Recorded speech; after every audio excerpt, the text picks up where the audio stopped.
awesome. Hey, it's me, Destin. Welcome back to Smarter Every Day. This video is unlike anything I've ever had the opportunity to do. It's incredible.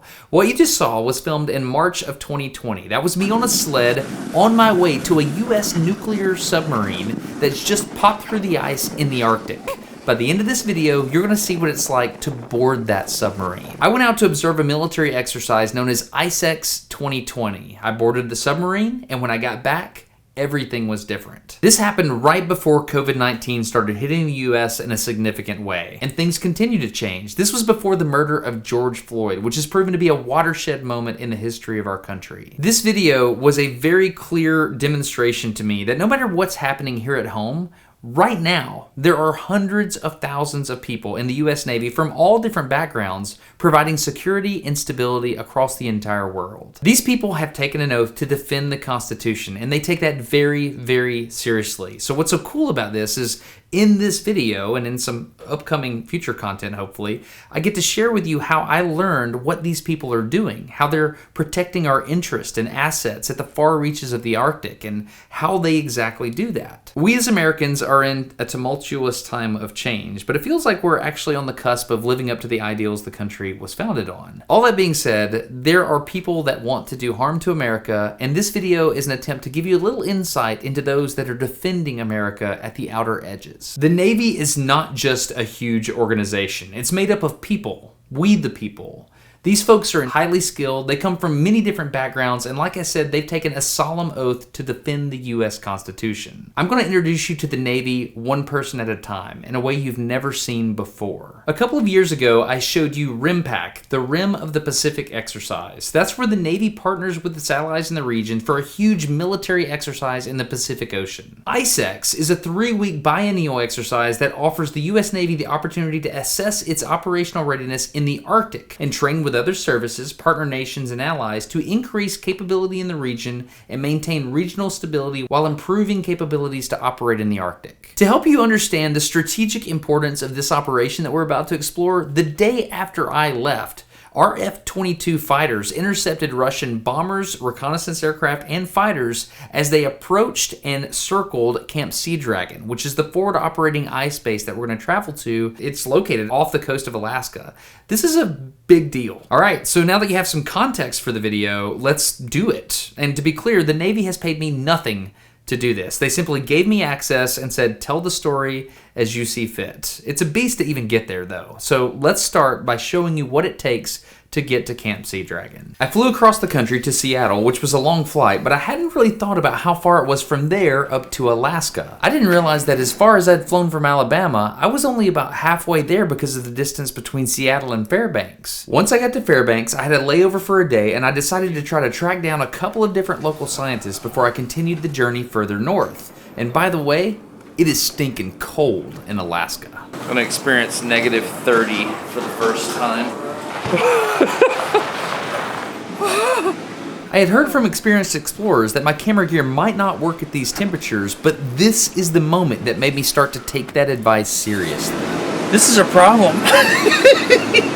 Okay, we are testing the cold weather gear at the hotel. It looks like I'm testing for good reason. I'm just recording with the camera to see what the camera does. Okay, first thing I did in Fairbanks is I came to Beaver Sports right here, and I got a little pressure transducer right here. I don't know if you can see that. I want to measure the pressure on the inside of the submarine. Now I'm walking to the University of Alaska because I want to meet the people that are going to be out on the ice taking scientific measurements. We'll see what they're doing. I think I'm also wearing my parka wrong. I don't know what I'm doing. So I'm walking to the University of Alaska, and people are laughing at me as I cross the street. Apparently this is a bad plan. To be clear, I had no scheduled meetings or appointments. My goal was simply to adjust to the cold over this layover day, but I walked up to the university and kept going until I found a rocket outside the Geophysical Institute where they study all kinds of science that ICEX 2020 relies on. I had no idea that they own a rocket range. Did you know that? The only university-owned rocket range in the world. That is a gigantic rocket. They fire sounding rockets up into the Aurora and see what they can learn. I connected with Fritz on Twitter. He's a science writer at UAF, and he explained all the Arctic science research they do and introduced me to Dr. Donald Hampton, who taught me all about the Aurora for a future video. Fritz then did some coordination so I could attend a special ISEX meeting that I didn't even know was happening. We're at the International Arctic Research Center at the University of Alaska Fairbanks. Got it. And you're the director, is my understanding. I am the director of the International Arctic Research Center. And it's Hayo? It's Hayo Aiken. Aiken. Okay, pleasure. And so my understanding is the meeting today is about how to keep these people safe when they're out on the ice. Yeah, I mean, we've got, of course, the Navy who's taking care of that. We have one of our researchers, Andy Mahoney, who's with the Geophysical Institute here, doing it out on the ice. And we're a group of people who have a lot of experience in experimental forecasts, looking at what the best science gives us to give them just that little bit of additional edge. Got it. So you're going to be looking at winds, temperatures, and like the ice breaking and things like that? Yeah, I mean, ultimately it's all about the ice. The weather is potentially a concern from the perspective of flying conditions, blowing snow, key concern. But what we really care about is how does the ice respond to changes in the weather, changes in the ocean, and changes in the ice itself. So you have people here at the university, and you also have people out there? Yes, yeah. So we're communicating on a daily basis and kind of using satellites and various other types of data sources to give us the best picture of what the situation is. This meeting was fascinating. There was far more planning involved than I realized. Turns out the specific spot Ice Camp was set up on is carefully selected, and they constantly have tons of experts monitoring the situation with satellite imagery, GPS trackers, and weather simulations, all to keep their naval and academic colleagues safe. And at one point in the meeting, it dawned on me that this meeting had direct implications for my own safety. Amazingly strong Arctic oscillation. Yeah, the AO, the Arctic oscillation, is now forecast to say, strongly positive, pretty much throughout the month of March. They did upgrade today's risk fracture from low to moderate and then downgraded that very high risk to a moderate. So the next morning, it was time to head even further north. For the first time in my life, I was going north of the Arctic Circle to a fascinating place called Prudhoe Bay. On the flight up there, it was clear looking down at this vast landscape that I had never been anywhere like this before. When I landed, I was picked up by a Marine named Sergeant Santos. Manny handles the logistics and transport and gave me my first look at Prudhoe Bay. This town is crazy. It's basically the end of the line, and it's mostly occupied by oil field workers and tons of machinery. The atmosphere here was so cold that I saw a weird 360-degree halo around the sun, which I can only assume has something to do with the ice crystals in the atmosphere. Anyways, we headed over to an airplane hangar which serves as the staging area for Camp Sea Dragon. Over the course of the exercise, they have to get over 6 semi-trucks worth of equipment out to camp, and this is where they store it and manage it and then pack it onto planes and ship it out there. It was here that I was given the opportunity to speak to the admiral who was over the entire operation. Okay, I'm sitting here. I should take my hat off. I'm sorry, sir. I'm sitting here with Admiral Delaga, and are you over ISEX? I'm trying to understand the structure here. I am. So I'm the commander of Undersea Warfighting Development Center, and I have the pleasure of having the Arctic Sublab lined up underneath within my domain, my warfare expertise. Because the Undersea Warfighting Development Center, we control the undersea domain for the Commander of Submarine Forces within the big Navy structure of the Warfare Development Centers. And within that is the Arctic Submarine Lab, because they own the Arctic. So what's the point of ISEX? Like, is this... My understanding is this is a demonstration of the Arctic ability of U.S. forces and our allies. Is that what we're doing? Yeah, absolutely. Well, one of the things is twofold from my perspective. It's one, Arctic readiness. Submarine Force Arctic readiness is one of our priorities during ISEX. The other one is Arctic engagement with our allies, as well as, I'll be honest with you, the academic institutions within the United States, such as MIT Woods Hole, who does experiments during our ISEX timeframe. And the reason for that is we want to make sure that, one, we have assured Arctic access for the submarine force, as well as our combat credibility. So we, the Undersea Warfighting Development Center, we own the tactic, techniques, procedures for the United States Submarine Force throughout the entire globe, to include the Arctic. And so that's what we're evaluating with our submarines here. What are you trying to demonstrate with ISEX? You said, capabilities, but what are the capabilities that you want people to know that America has? So I would like America to know that we bring individuals from all over the United States to operate our submarines. And we're very capable with ensuring that we can defend our homeland. We can defend our strategic resources here in the Arctic. And we also want to be open and engage with the community, our allies, and again, the academic community, to ensure that we have the best technologies to maintain our undersea advantage in the Arctic region. This was a great conversation, and some of the things that the Admiral and I talked about will make a lot more sense once I make it out to the sub. So we're here and Bob's gonna make sure I have the appropriate clothing for ice camp, so it's outside. Okay. I don't have a tactical beard like you do though. What do we do about that? Well, you just have to wait and grow one. So we're gonna be here a while, buddy. Bob works for the Arctic Submarine Laboratory, and if you look at their logo, you can pretty much figure out what they do. Submarines under ice have unique navigation and communication challenges, and they work to solve those. I've got the first layer on, and my understanding is this is for wicking? This is for wicking and also protecting you from the wind and the cold. Okay. It's your base layer, so it's your first layer. And then you have your mid layer, and you can do multiple mid layers depending on what kind of environment you're in. Your next layer can be another mid layer, your civilian clothes, or with the military, they'll use their specific branch of clothing for that layer. And then your outer layer is going to be your parka, your pants, boots, balaclava, hat, gloves, and ear protectors. And that's pretty much about it for keeping you warm out in the Arctic. Now that I have the right gear, I want to introduce you to someone who's critical to IceX. So I've heard about this person called the Ice Queen. It's Sophia. Why do they call you the Ice Queen? I gotta know. Like have you researched how to like do all this stuff with ice? What's the deal? Yeah, I work at the U.S. National Ice Center in D.C. and I have done the big 3 deployments. Gone on the U.S. Coast Guard Cutter Healy, the Coast Guard Cutter Polar Star to the Antarctic, and now I'm at IceX. What are you doing? You're tracking the ice? Yeah, I'm tracking the ice flow that the camp is on and tracking any fractures that might happen in the ice around it. So when we're out at ice camp, you're gonna see if it's gonna break up with us. Yes. Since Ice Camp is floating on the ice in the middle of the ocean, Sophia sat me down and taught me about a ton of stuff I was going to see. She explained what's called a lead, which is a long crack in the ice. She politely corrected me when I misused the term iceberg. Can I correct you that it's not an iceberg? Please do. Icebergs are from glacial ice. Okay. Ice that froze on land is glacial ice, and that calving off is a berg.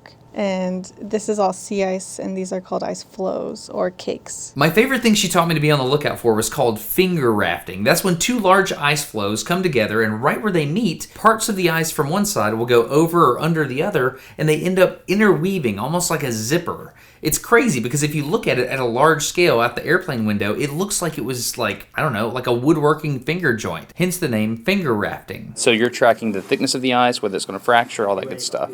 Okay, sweet. Well, do me a favor, keep us alive. It's time to head out to Ice Camp, and to be clear, Ice Camp is located on the ocean out in the deep water, which means the airplane is going to have to land on an ice floe. Before we boarded the plane, Bob put us and our stuff on the scales for weight and balance. So the Canadians are good at flying in the Arctic, huh? That's all we do. Yeah? That's awesome. Coming in, sir? So as you come in, the seats are folded down. Just makes them easier to climb over. Okay. Fold them up as you're... Sounds good. Twin, so this is a Twin Otter? Yeah, Twin Otter.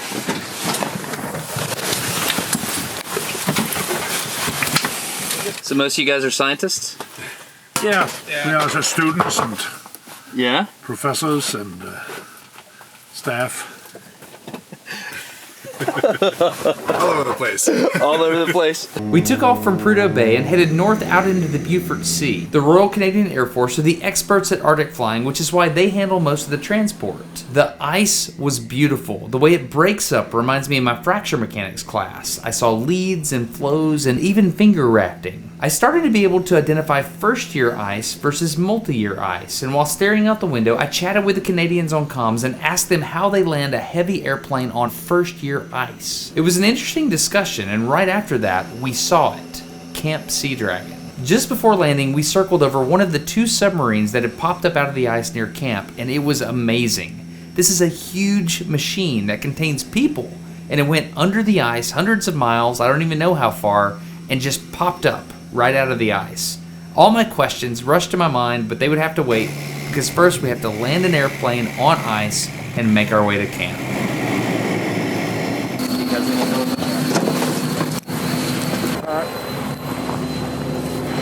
So what exactly are you guys studying out here? You said under... What we are working on specifically is a navigation, acoustic navigation communication under the ice.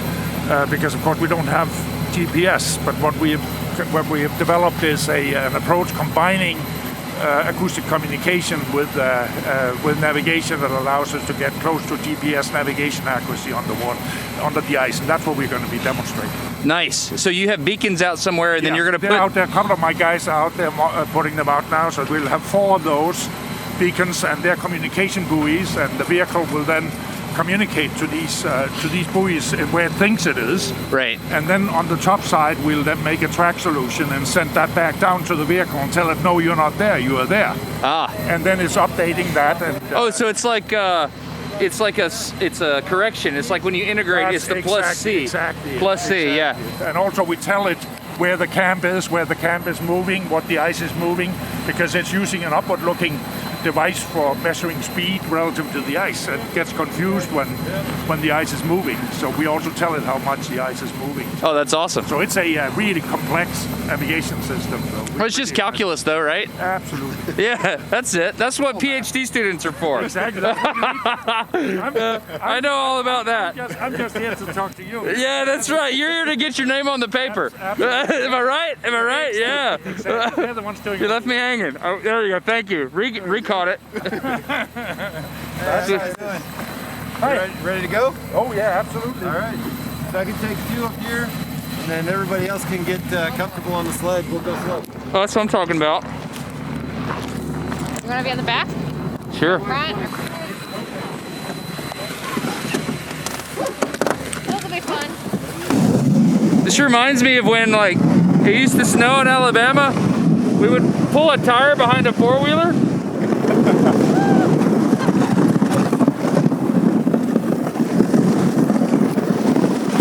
This is awesome. The beauty and simplicity of the Arctic is striking, and it was meaningful for me to see this many people coming together from all over the world to do science and learn from and help each other. How's it going? Going great. I'm Destin. I'm Michael Cox. How you doing? Where are you from, Michael? Originally Texas. This is not Texas. This is not Texas. This is by far from Texas. What are you doing here, man? I am a part of ASL. Yeah? I just started. The Arctic Submarine Lab? Yes, sir. Yeah. What do you do?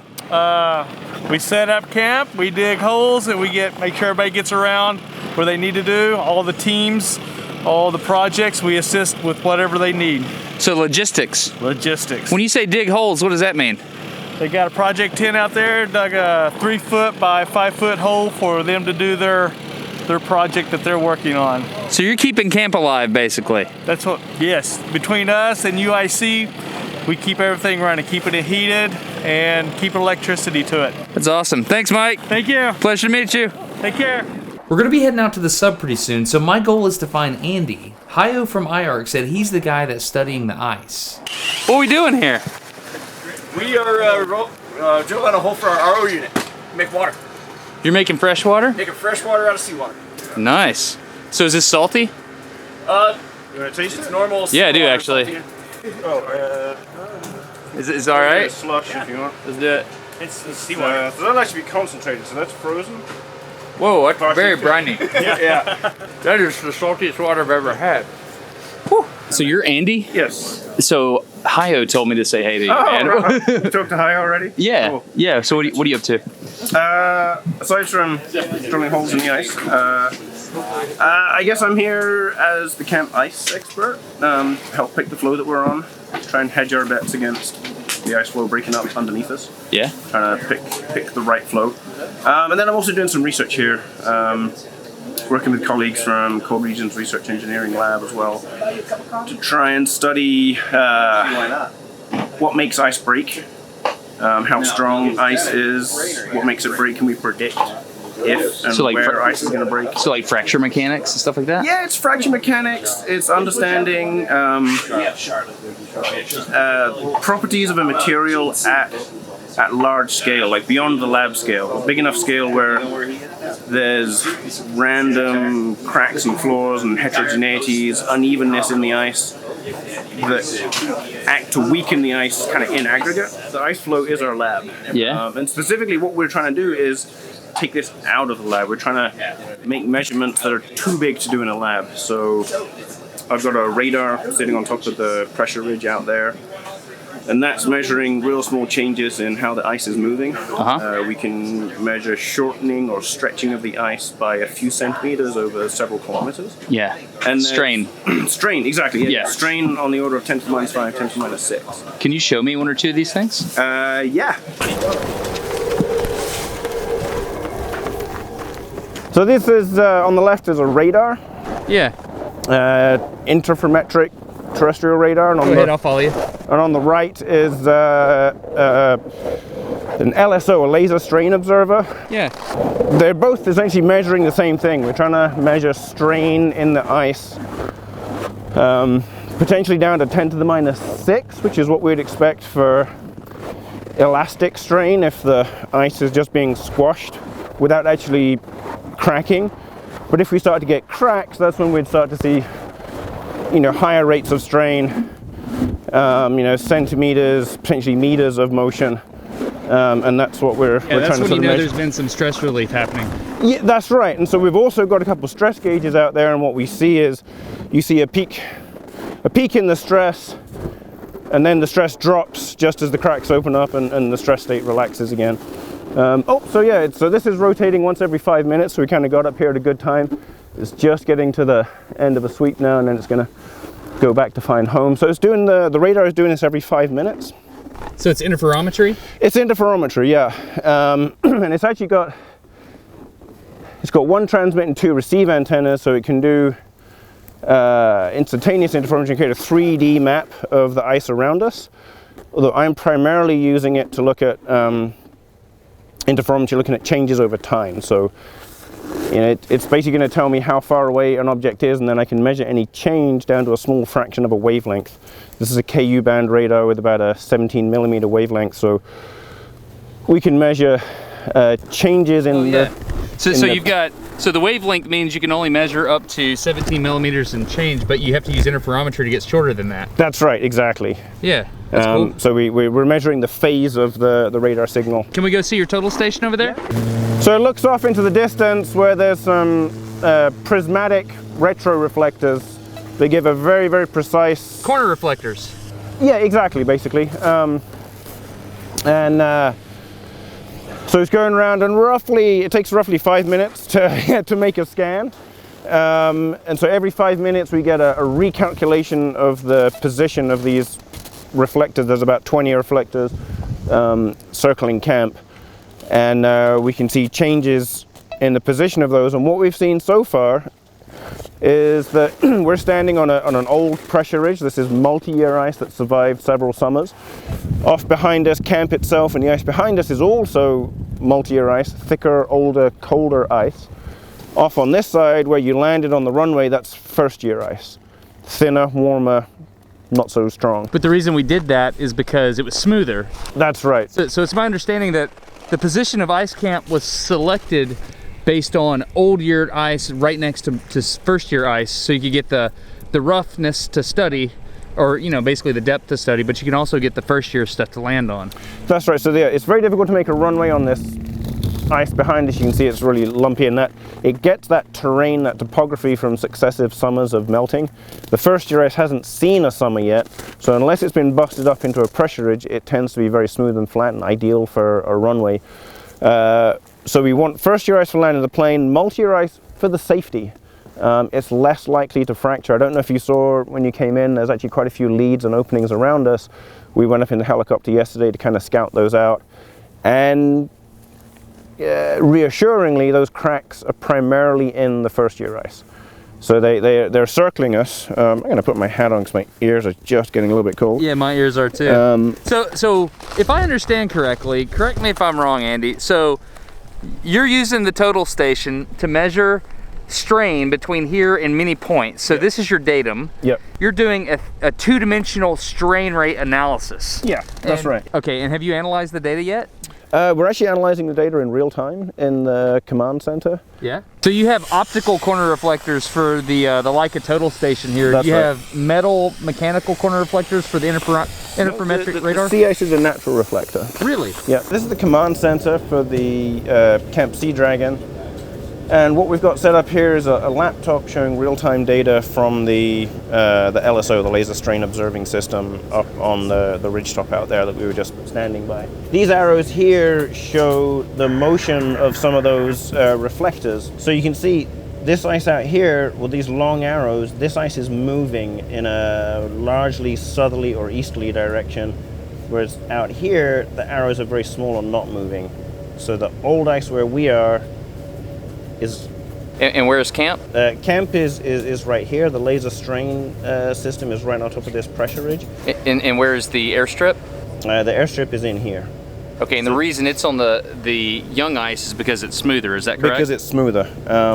But what these data are suggesting is the young ice is moving relative to the old ice. And if we see some ice is moving and some ice is not moving, then in between those two bits of ice, there's a crack. And we're trying to work out where those cracks are, how they develop, how quickly they develop, and whether we can predict where they're going to be. So I think our current location is the circle at the end of that track. Can we walk closer? Yeah, and maybe Bailey here can correct me, but this is our current location. Lieutenant Bailey Miller. Bailey Miller, yeah. So what's going on here? Is this a GPS track of where we're at? Correct, yes. So Andy's involved in the designing of this buoy, but pretty much once we found a flow that we liked, we left a buoy there that Andy actually placed, and so then we're able to track the flow that we're on, and it uploads via Iridium satellite, and then we can get a live feed of where it is. It updates every hour. So we have data of where our flow goes every hour based off of currents and wind conditions where the flow is drifting. So where are we at on here? We are at this bullseye point right now. We were going really slowly in various directions, mostly based off of the winds. And then yesterday we had a couple days of moderate winds, and we tracked very quickly relative to the past month up to the northwest. And over the past couple hours, now we've slowed down and we're heading south right now. If you zoom in, you can see the last 2 data points are southerly. Lieutenant Miller, you're trying to track where we are, like at a macro level, and then Andy's doing the micro level, like what's happening locally. Is that what's kind of going on? We're both interested in the overall health of the flow and how the Beaufort Gyre is influencing our particular flow since we're living on it. Yeah, I'm kind of interested in it too right now. That's awesome. Over here we have the Camp Safety Watch, and the Camp Safety Watch is manned by 1 or 2 people depending on how busy it is. They're keeping track of field parties that are going out on the ice. Since it's obviously very cold out there, we want to make sure that they have good comms and that we know what they're up to and that they're accomplishing their goals. Oh, they're tracking somebody right now. Can I see them tracking? Yes. Is that okay? Yeah, so we've got a live feed camera that has IR and visual, and we're able to keep track of 360 around the camp. Also, the Camp Safety Watch is keeping track of the weather, providing it to the entire camp and also aircraft that are coming in and out. So when we called Sea Dragon, you were the guys that answered, is that right? Yes. It is indeed. Yeah. You're the voice of the Sea Dragon. The voice of the Sea Dragon. So what's up with this horn? That's the alarm system for camp. For what? So if I see a polar bear, I just sound the alarm. Have you done it yet? Not yet. No, this is the closest I got was this morning. I saw something warm on the horizon on this IR camera here. Yeah? Yeah. Right there. You can still see it. Yeah? And in the morning, about 6 a.m., nobody was awake yet, I thought. Polar bear time. So I grabbed the horn. Somebody came in the tent, got a second opinion, and they said, that's a submarine sail. So I stood down. That was your moment to shine, dude. Right. Did you have the can in your hand? I had it in my hand. And I said, if he didn't walk in, I was buzzing it. And I was going to go, we have a loudspeaker here too. Camp safety, comms check, over. You were going to yell polar bear? Polar bear. The submarines were a couple of miles from camp, and we got word that they were about ready to leave. So the lieutenant took us to the helicopter for the short trip over. So do you love it? Yeah, getting out of the office is always good. This is definitely as far out of the office as I can get. I'm Destin. I'm Bob. Nice to meet you, Bob. Hi, Michelle. My co-captain is Evan over here. What's up, Evan? After a thorough safety briefing, we spun up the helicopter and headed out to the sub for one of the most interesting moments of my entire life.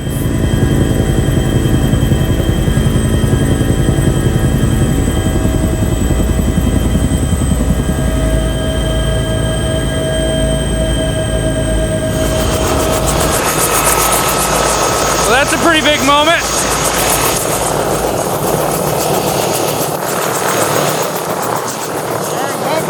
How you doing, sir? We'll take your bags. We're gonna go up the sail and then go down, so we'll take these for you. Yes, sir. Thank you. No problem. We'll take that. You're gonna hold the bottom of the ladder. When you get to the top of the sail, you're gonna have to swing your leg up and over to get in. Yeah. While you're going down the ladder, when you get down to the bottom, you're gonna have to shift around because the ladder rung is gonna change. Right. But other than that, then we'll get you in and we'll get you set up and warm. My name is Destin. Arnell. I'm the chief of the boat. You're the chief of the boat? Nice to meet you, Arnell. No problem. All right. Following you guys. All right.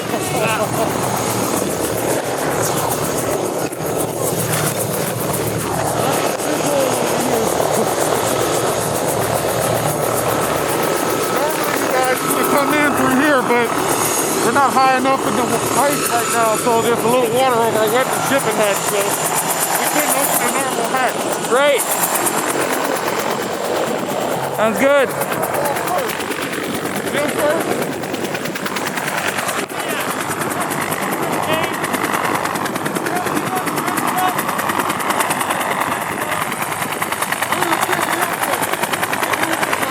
You want me to go first? Go. Make sure you take a good step, a good grip.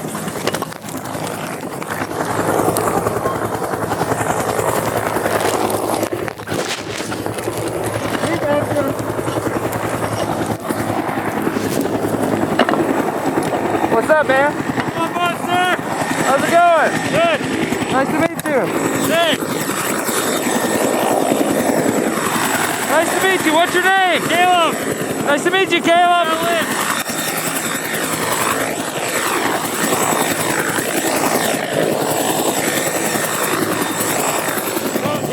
Right there, and then the rungs on the left side. On the left side? See them? Yep. Got it. When you get down to the second step, they rotate. Yeah? Just be careful about that. Okay, sounds good. Gotta take my gloves off or leave them on? You can leave them on. All right. So there we go. Even getting to the boat is an incredible adventure. When I went down in the boat, I saw things that I never thought I would see. In fact, it was hard to point the camera in any direction without capturing something classified. In fact, that's where the video is right now. It's being OPSEC reviewed, operational security. So we're gonna wait on that. In an upcoming episode of Smarter Every Day, I'm gonna show you amazing things. But for now, I want to say thank you to the sponsor for this video, which is not the Navy. In fact, I had to pay for my own food on the boat. It's Audible. Audible is a place where you can go and listen to incredible audiobooks about adventures and get yourself outside of your own personal perspective. If you want to check out Audible, do that by going to audible.com/smarter or texting the word smarter to 500-500. Whether you're mowing, you're driving, whatever it is you're doing, you're going to be able to consume audiobooks in that moment and you're going to reclaim your time. The only point of reference I had for being this cold was Endurance by Alfred Lansing. This is an incredible story about Ernest Shackleton's adventure to the South Pole with his crew. They get stranded in a boat. Like, I had the option of leaving in a helicopter, a sub, or an airplane. They didn't. By the way, my favorite person in the entire story is Frank Worsley. His navigation skills as a captain, basically what saved the entire crew. This is an incredible story of survival that I desperately want you to listen to. It's true, too. It's not fiction. When you go to audible.com/smarter, you get a free audiobook, and I recommend Endurance. However, you can get whatever audiobook you want. You can also get unlimited access to Audible Originals. That's 30 days of Audible by going to audible.com/smarter or texting the word smarter to 500-500. Anyway, that's it. I really want you to subscribe and see these upcoming videos about this submarine stuff. Imagine Destin in a nuclear submarine with a camera and able to ask questions. It's incredible. There's science everywhere you look. I loved it. So please consider subscribing if you feel like this earned it. If you trust me at this point to give you good content, I would even appreciate it if you consider that little bell. If you click on the bell by the YouTube subscribe button, it'll actually give you a notification when I upload. Big thanks to the Navy for allowing me access to all this stuff. Thanks to everybody at Ice Camp for keeping me alive, and thank you to you for watching. I hope you enjoyed this video. I'm Destin. You're getting smarter every day. Have a good one. Bye.